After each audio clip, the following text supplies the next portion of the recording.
এখন এখানে কথা বলছি আমাদের খুব প্রিয় স্টুডেন্ট, আমার পাশে বসে আছে তৃষা। তৃষা আমার চোখে খুবই ভালো মেয়ে। সে প্রথমে হচ্ছে আমাদের কলকাতাতে যে আহমেদ ডেন্টাল কলেজে পেয়েছিল ফার্স্ট কাউন্সিলিং, পরে সেকেন্ড কাউন্সিলিংয়ে সে রায়গঞ্জ মেডিকেল কলেজে MBBS চান্স পায় 2025 সালে। তারপরে শেষের দিকে সে রামপুরহাট মেডিকেল কলেজে MBBS চান্স পায়। এখন রামপুরহাট মেডিকেল কলেজে আমাদের তৃষা MBBS পড়ছে। ঠিক আছে, এই তৃষাকে দেখে আমাদের অন্য অন্য সমস্ত ছাত্র যারা আছে তারা সবাই আগামী দিনে অনুপ্রাণিত হবে এবং MBBS পড়তে গেলে যে কী পরিমাণ চাপ, কী পরিমাণ প্রেশার। আগে তৃষা যখন এখানে পড়েছিল প্রচণ্ড পড়াশোনা করেছে এবং আমার কথা প্রত্যেকটা শুনেছে এবং আমিও অনেকটা ছাত্রদেরকে বুঝে তালে তালে গাইডও করেছি। শুধু তাই না, এখানে যেরকম তৃষাকে দেখিয়েছি, দুই একদিন তৃষার বাড়িও আমি গিয়েছিলাম, গিয়ে তৃষার বাড়িতেও দেখিয়ে দিয়েছিলাম এবং ফাইনালি তৃষা জীবনে সফল। আজ তৃষা বর্তমানে MBBS রানিং স্টুডেন্ট এবং এই MBBSটা আমাদের পশ্চিমবঙ্গের সমস্ত রাজ্যে অনেক ছেলেমেয়ের কাছে একটা স্বপ্নের পথ। যে স্বপ্ন পূরণ করার জন্য অনেকে চেষ্টা করে, সারা জীবন হয়তো চেষ্টা করে সেই স্বপ্নটা পূরণ করতে পারে না এবং অনেকে সারা জীবনে সেটা স্বপ্ন থেকেই যায়, সেই আশা কোনোদিন পূরণ হতে পারে না। তাই আমরা দেখতে পাচ্ছি আমার পাশে বসা আমার এই ছাত্রী সেই তৃষাকে, সে সেই স্বপ্নের পথ পাড়ি দিয়ে সেই স্বপ্নটা পূরণ করতে চলেছে। অলরেডি মেডিকেল কলেজে সে ঢুকে গেছে। আমি এখন তৃষাকে সামান্য অলরেডি সে সাকসেস, অলরেডি ঢুকে গেছে MBBS এ ঢুকে সেই মেডিকেল কলেজের West Bengal university of health সায়েন্সের রেজিস্ট্রেশন সে অলরেডি পেয়ে গেছে। তার মানে আর তাকে আটকানোর কেউ নেই, আগামী দিনে সে ডক্টর হবেই। তাই আমি তৃষাকে কিছু প্রশ্ন করছি। তৃষা, এই বীরভূম রামপুরহাট মেডিকেল কলেজে পড়ে তুই আগে কলকাতাতে এখানে ছিলিস শহরের পরিবেশে, ওখানে গ্রামের পরিবেশে গিয়ে বাবু তোকে কীরকম লাগছে বল? গ্রামের পরিবেশে গিয়ে আমি একটি নতুন অ্যাডভেঞ্চারাস পরিবেশ পেয়েছি, যেটা সম্পূর্ণরূপেই নতুন আমার কাছে। সেটা সব দিক থেকেই নতুন, ভালো দিক থেকেও নতুন, খারাপ দিক থেকেও নতুন। মানে আমার সেখানে মানিয়ে নিতে প্রথম তো অসুবিধা হচ্ছিল, কিন্তু পরে পরে ঠিক মানিয়ে নিয়েছি। স্পেশালি আমাদের কলেজটা ভালো, আমাদের কলেজে গিয়ে পড়াশোনাটা ভালো পড়ায় প্রফেসররা, যার জন্য হচ্ছে ওখানে থাকাটা অসুবিধার হলেও সেটা অতটা বড় হয়ে থেকে না, পড়াটাই ওখানে মেন। আর 2 নম্বর প্রশ্ন করছি, তুই কি হোস্টেলে থাকিস না এখন কোথাও বাইরে পেইং গেস্ট আছিস? আমি পেইং গেস্ট আছি। এবারে তোর এই যে পড়ছিস তুই, কীরকম চাপ ফিল হচ্ছে? যে আগের থেকে নিটের যে প্রিপারেশন নিয়েছিস তখন যে প্রেশার ছিল না এখনকার প্রেশারটা বেশি মনে হচ্ছে? অবশ্যই এখনকার প্রেশারটা বেশি, প্রেশারটা বেশি। MBBS এ ঢুকেই প্রথম যে 3টে সাবজেক্ট অ্যানাটমি, ফিজিওলজি আর বায়োকেমিস্ট্রি, তার মধ্যে অ্যানাটমি চাপটা এতটাই বেশি যে ওইটার জন্য অন্যান্য দুটো সাবজেক্টের টাইমটা কমে যায়। সেটা একটা বড় আর কি মানে হয়ে দাঁড়ায় যে ওই দুটো সাবজেক্ট পড়া হয় না, ওই দুটো সাবজেক্টে নজরটা কম যায়, ধ্যান কম যায়। যেটা যদি মেকআপ করা যায় তাহলে ঠিক আছে, কিন্তু সেখানে আমার 75% অ্যাটেন্ডেন্সও রাখতে হয় কলেজে, যেটা একটা বড় ব্যাপার হয়ে দাঁড়ায়। মানে পড়াও করতে হবে, আবার কলেজেও অ্যাটেন্ড করতে হবে।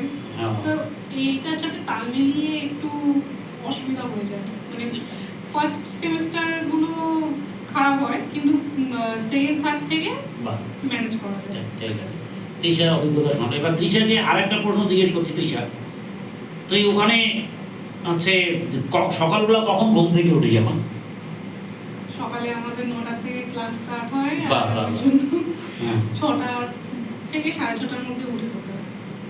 আর রাত্রে কি জানতে পারিস? রাত্রে আমি জানতে পারি না, রাত্রে ওই 12:30 1টার সময় ঘুম। রাত্রে 12:30 1টা, কারণ সকালবেলা উঠতে হয়।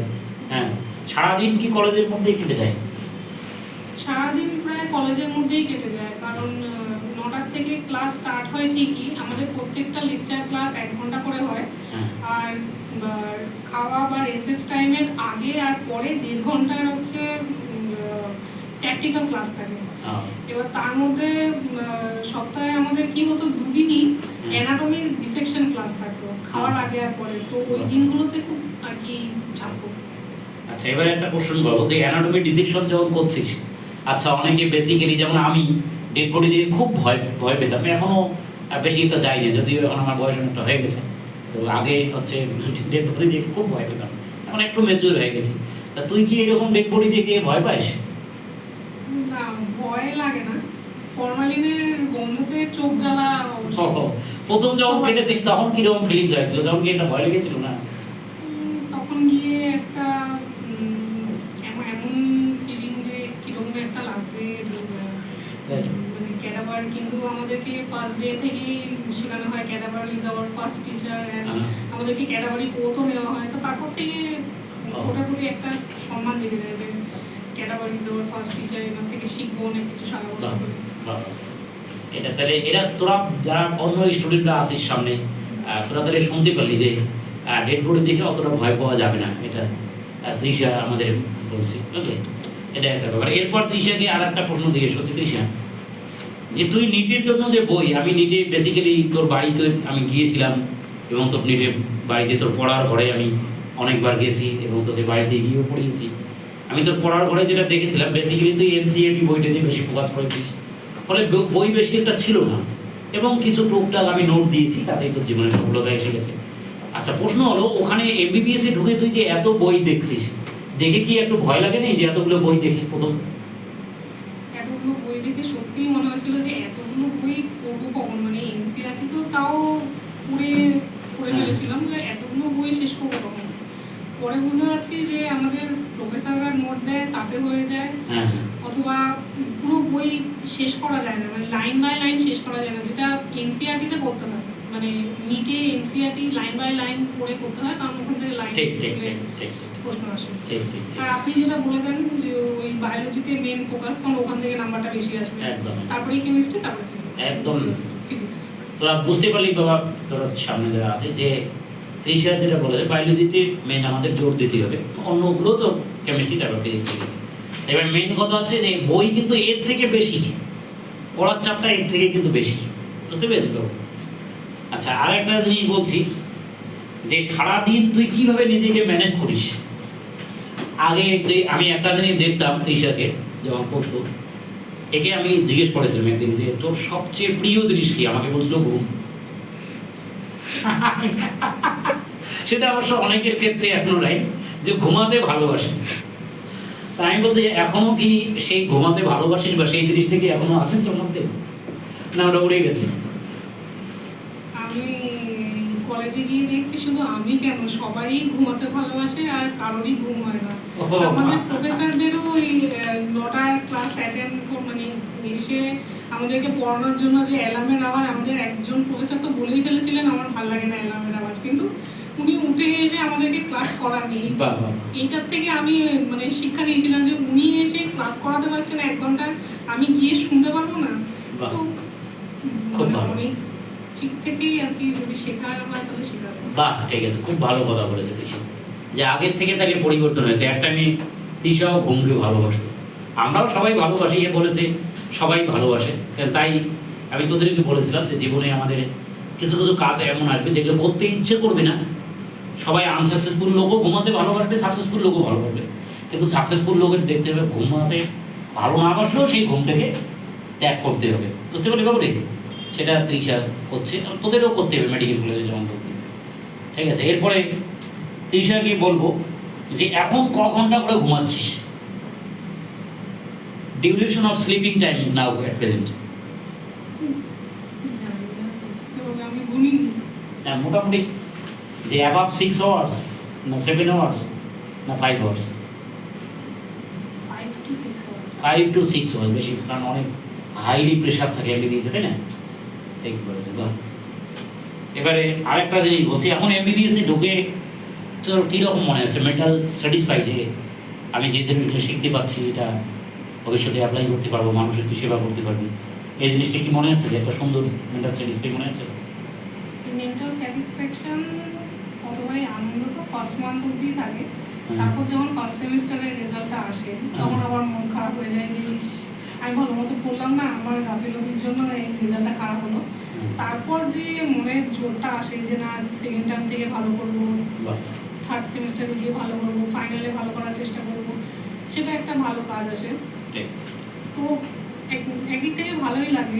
আমরা শুধু এখনো অবধি পড়ছি, সেকেন্ড ইয়ারে গিয়ে মানে ওয়ার্ডে গিয়ে ওপিডিতে গিয়ে অ্যাপ্লাই করতে পারবো, তারও একটা আনন্দ আছে, তো ভালোই লাগে। আচ্ছা, তোদের রামপুরহাট মেডিকেল কলেজে কি অন্য সেকেন্ড ইয়ার বা থার্ড ইয়ারের যে দাদা দিদিরা এরা কিছুতে হেল্প করে না করে? হ্যাঁ, দাদা দিদিরা হেল্প করে। বাহ, খুব ভালো।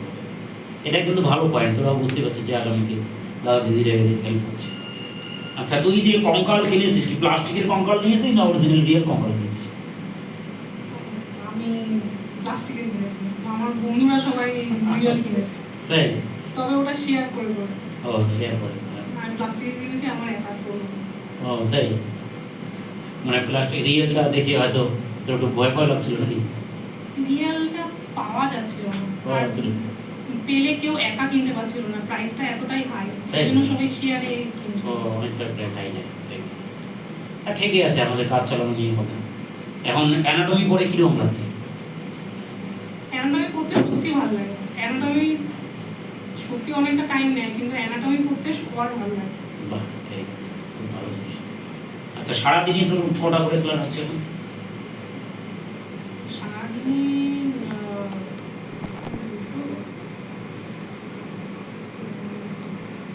তিনটে লেকচার ক্লাস হয় আর হচ্ছে দুটো প্র্যাকটিক্যাল ক্লাস। তার মানে প্রতিদিনই প্র্যাকটিক্যাল একটা করে থাকছে না? প্রতিদিনই দুটো করে প্র্যাকটিক্যাল ক্লাস থাকে। প্রতিদিন দুটো করে প্র্যাকটিক্যাল ক্লাস করে। তাহলে মোটামুটি 9টা থেকে বিকেল 4টে অবধি নাকি? 4টে। তাহলে 9টা থেকে বিকেল 4টে, দেখ কতক্ষণ অবধি ক্লাস ডিউরেশন? অলমোস্ট 9টা থেকে 12টা, তার মানে 3 ঘন্টা, আবার 4টে মানে 7 ঘন্টা কাটাতে হচ্ছে, তাই না? অনেকটাই হিউজ টাইম ধরে থাকতে হচ্ছে। তার মধ্যে 1 ঘন্টা ওই টিফিনের টাইম। 1 ঘন্টা। আর তো এই টিফিনের টাইমে কি কলেজ ক্যান্টিনে খাওয়া দাওয়া করে না বাড়ি থেকে খাওয়া নিয়ে? বাড়ির মানে বাইরে থেকেই হচ্ছে খেয়ে নিই, ওই কলেজ ক্যান্টিনে খাওয়াটা আমার শুট করে। বাহ, ঠিক আছে।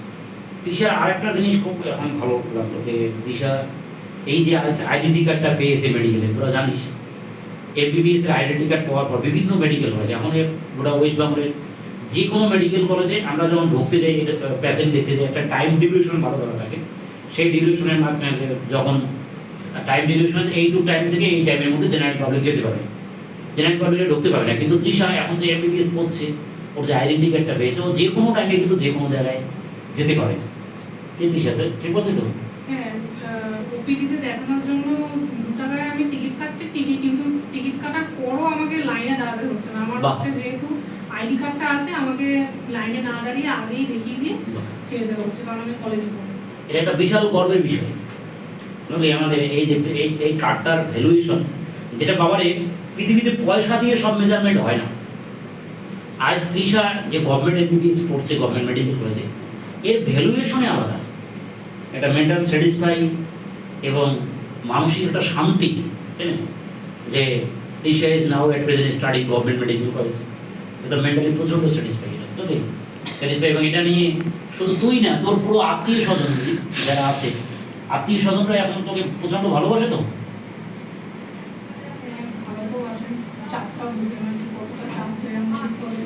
তাই মানে আগের থেকে নিশ্চয়ই ভালোবাসা একটু হয়তো বেড়ে গেছে তাদের, বুঝলি? সবাই হ্যাঁ, কবে বাড়ি আসছি হ্যাঁ। তা জিজ্ঞাসা করে। হ্যাঁ, তাই এটা একটা খুব ভালো জিনিস আর কি। ঠিক আছে, এবার আচ্ছা, তৃষার মাকে একটু ফোকাস করেন, আপনি একটু এইদিকে আসুন।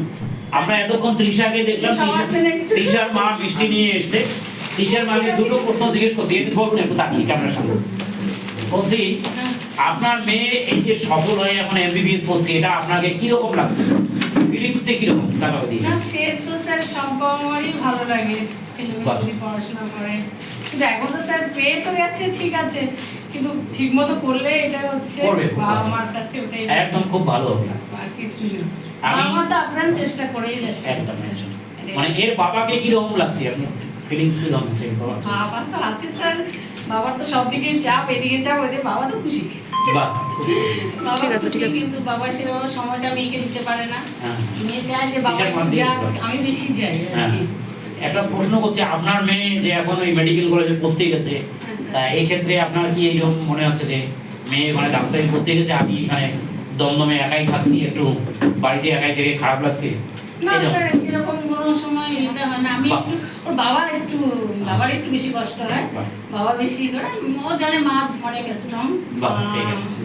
না, অ্যাটলিস্ট এটাও তো ভাবছে যে আর কটা বছর পরে আপনার মেয়ে এত সুন্দর একটা ভালো জায়গায় চলে যাবে, এটা ভেবে নিশ্চয়ই আপনার হ্যাঁ স্যার, এখন দেখি যাবে। সময়ের চক্র, এখন তো বলা যায় না স্যার। এমবিবিএসটা তো হবেই, এই তো বটেই, বুঝলেন, এমবিবিএস হবে, খুব ভালো হবে। স্যার, কারণ আমি ওকে যেখানে রেখেছি রামপুরহাটে, মানে ওদের মেডিকেল কলেজ ঠিক উল্টো দিকে, মানে হ্যাঁ। রাস্তাটা পেরোলেই, মানে যে বাড়িতে আমি রেন্টে রেখেছি, ওই বাড়িওয়ালিকে যখন বলা হয়, ও বলে আমার মা, মানে আমার বাবা থেকে আমার মা প্রচুর স্ট্রং। আমার মা কাঁদবেই না, বাবা কেঁদে দেয়। মা কাটার কিছু নেই, এটা তো গর্বের বিষয় আপনার এইরকম যে এমবিবিএস পড়তে যাচ্ছে, তাই না? একটা ফ্যামিলি থেকে। আচ্ছা, একটা দুঃখের বিষয় কি, মানে ও যে বাড়িতে এসে রয়েছে, উনি হচ্ছে বিহারি ব্রাহ্মণ, কোনো ব্যাপার না। নিরামিষ স্যার। আপনার ছাত্রী ওখানে একটা প্রবলেম হয়ে গেল, আর অর্ডার করে করে খাওয়া, মানে অবস্থা। ও নিরামিষ বাড়ি, তাই হোক। হ্যাঁ, এটা একটা প্রবলেম, আর কিছুই না স্যার। আর বাদ বাকি তো স্যার রামপুরহাটে মানে একটা রেস্টুরেন্ট, পান্থশালা বলে, বাহ, ওখানে তো রেস্টুরেন্টে ভালো ভালো খাবার অর্ডার করে আর চলে আসে। বাহ। এটা একটা কোনো ব্যাপার। ব্যাপার আচ্ছা, আমি খুশি এতে। নিরামিষের জন্য একটা সমস্যা, আর কিছু না। আচ্ছা, আমরা দেখতে পেলাম তিশার মাও প্রচন্ড খুশি। আচ্ছা, আর একটা ব্যাপার আমি বলছি যে তোরা দেখতে পাচ্ছিস জেনারেলি অনেক ফ্যামিলিতে যে মেয়েদেরকে সাধারণত পড়ায় না, খুব কম বয়সে বিয়ে দিয়ে দেয়, বা অনেক ক্ষেত্রে অনেক মেয়েদেরকে বাবা মা পড়াতে চাইলেও তাড়াতাড়ি প্রেম করে বিয়ে করে নেয়। আর সেক্ষেত্রে মেয়েদের হচ্ছে মেডিকেল কলেজে পার্সেন্টেজের সংখ্যাটা খুব কম। তাই তৃষাকে একটু আমি জিজ্ঞেস করেছিলাম যে বীরভূম রামপুরহাট মেডিকেল কলেজে মেয়ের সংখ্যা বাবু অনেকটাই কম। কম কেন? তিনটে রো বসা, হ্যাঁ, তার মধ্যে শুধু মিডল রোটাতে মেয়েরা বসে, বাকি দু সাইডের রোতে ছেলেরা বসে, মানে তাহলে- ছেলেদের সংখ্যা ভাব তাহলে মানে 2/3। ছেলেদের সংখ্যা 2/3। তাহলে আমরা যারা মেয়েরা আছি, আমাদের থেকে কত কনসার্ন হতে হবে মেয়ে স্টুডেন্ট যারা আমরা আছিস, তোরা বুঝতে পারছিস এই মেয়ে স্টুডেন্টদের সংখ্যা বহুত কম প্রত্যেকটা কলেজে, not only Rampurhat medical college. আমরা ক্যালকাটা মেডিকেল কলেজেও আমাদের স্টুডেন্ট আছে, প্রেরণা, সেও বলছে সেখানে কম। আরজি করে এখন আমাদের রানিং স্টুডেন্ট আছে লিপিকা দাস, সেও বলছে সেখানেও মেয়েও কম। ক্যালকাটা ন্যাশনাল মেডিকেল কলেজে আমাদের নির্মাল্য বিশ্বাস আছে, সেখানেও কম। বুঝলি, রায়গঞ্জ মেডিকেল কলেজে আমাদের এই মেয়েটার নাম এখানে সুপ্রিয়া শ আছে, সেও বলছে ওখানে মেয়ের সংখ্যা কম। তাহলে তোরা মেয়েরা কত বড় মূল্যবান। আজ তৃষার মার কাছে আরো এটা গর্বের বিষয়, যেখানে অন্য ফ্যামিলির মেয়েরা খুব কম বয়সে বিয়ে হয়ে যায়, অন্য তাড়াতাড়ি এদিক এদিক চলে যায়, অনেকে পড়ায় না, অনেকের মধ্যে ভ্রান্ত ধারণা আছে যে মেয়েদেরকে পড়িয়ে কি হবে, তারা শ্বশুর বাড়ি যাবে, এই যে ভুল একটা ধারণা, সেই ধারণাকে টপকিয়ে আজ ইনি এই জায়গাটা নিয়ে এসেছেন। এর জন্য আমার পক্ষ থেকে তৃষার মাকে প্রচন্ড কংগ্রাচুলেশন এবং থ্যাংক ইউ। এবং কারণ এই ধরনের খুব কম আছে গার্জিয়ান যারা তার মেয়েকে পড়ায়। ঠিক আছে, ঠিক আছে। মানে আপনার কি মনে হয় যে আপনার মেয়ে এরকম ভবিষ্যতে, স্যার এখনো, হ্যাঁ এই ভবিষ্যতে অবশ্যই স্যার দেখবে, আগে হোক, তারপরে ভবিষ্যতে দেখবে, আমি আছি। দেখা যাবে স্যার কি করে। একটা জিনিস, কিন্তু স্যার আমি যে মানে যুদ্ধটা করেছি না নার্সারি 1 থেকে, হ্যাঁ, মানে সাইকেল নিয়ে নিয়ে মানে সব জায়গায়, তারপরে স্যার স্কুটি করে টিউশনে, মানে যেখানে বলুন, দমদম বলুন, মানে কোনো দিকে আমাদের সোদপুরে, মানে সব জায়গায় আমি ওকে নিয়ে গেছি। কিছুদিন আমার মা বেঁচে ছিল তখন ওখানে সোদপুর বাপের বাড়ি, ওখানে স্যার ছিল, ওখানে কি যেন জায়গাটার নাম, যাই হোক, ওখানেও স্যার টিউশনি পড়েছে। মানে ওকে নিয়ে আমি অনেক ছুটেছি স্যার। বাহ। তারপর ও ফাইনালি বেশিরভাগ গভর্নমেন্ট মেডিকেল কলেজে মানে পড়াটা কি শাসন স্যার ও অনেক কষ্টের। হ্যাঁ ফাইনালি হলো, কারণ স্যার এর শরীরটা খুব খারাপ থাকতো, সব ঠিক। ওই জন্যই। নিজে ডক্টর, এখন নিজে সব ঠিক করতে পারে, চিন্তা কিসের? এটা আছে স্যার এখনো, ঠিক, ঠিক। স্যার হতে এখনো দেরি, সবে পা দিয়েছে। মেডিকেলে পা দিয়েছে না? পা দিয়েছে স্যার। ঠিক আছে, তাহলে আমরা তোদের এখন লাস্ট, আমি এর মার সঙ্গেও কথা হলো, লাস্ট বলবো একে দেখে তোরা শিখ, তোদের অনুপ্রেরণা পাওয়া উচিত যে এইরকম সামনে একজন মেয়ে স্টুডেন্ট ডক্টর হতে পারছে, মানে আমরাও পাবো আগামী দিনে, তোরা যারা আছিস, বুঝলি ব্যাপারে? ঠিক আছে, তো friend- স্যার সঙ্গে আছে, তোমরা সবাই পরস্পরকে হেল্প করবে। একদম হয়ে যাবে, বুঝলি? তৃষা যে বলছে একদম হয়ে যাবে সবাই। ঠিক আছে, ওকে।